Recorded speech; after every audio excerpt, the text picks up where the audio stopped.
Para el maestro chocolatero belga Pierre Marcolini, la profundidad y personalidad son dos elementos esenciales a la hora de elaborar sus productos, lo que sumado a su compromiso con la sostenibilidad y la ética han sido claves para ser reconocido como el mejor pastelero del mundo. Marcolini, galardonado con el World Pastry Stars 2020, asegura que la repostería pasa por tiempos difíciles debido al clima actual de la pandemia del coronavirus. Sin embargo, se alegra del recibimiento de este premio que le ha dado, asegura, un poco de luz y claridad.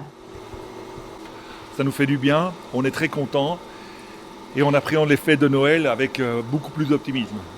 El maestro chocolatero reconoce los principales retos por los que pasan hoy en día los pasteleros: la reducción de la cantidad de azúcar, retirar una parte del alcohol, trabajar con productos locales y usar harina sostenible. Marcolini asegura que esta es la tendencia imperante, una repostería que cada vez es más consciente, responsable y con una visión de futuro, que rechaza las plantaciones donde pueda haber explotación infantil.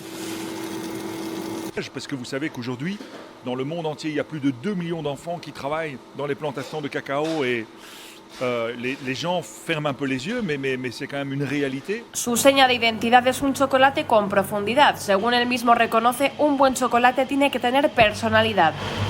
Moi, ce que je voudrais, c'est effectivement d'avoir un chocolat qui est un chocolat signature, un chocolat avec de la personnalité.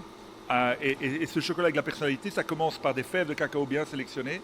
Et puis effectivement, essayer de mettre le minimum de sucre, mais surtout d'avoir énormément de longueur en bouche. Et puis, je peux pas vous donner tous les secrets comme ça non plus, hein. Su saber hacer se ha ido puliendo durante sus 25 años de trayectoria, aunque su pasión por la pastelería empezó mucho antes. Cuando tenía 9 o 10 años, Marcolini asegura que cambiaba juguetes por los postres y que a sus 14 años ya decidió que haría de ello su profesión.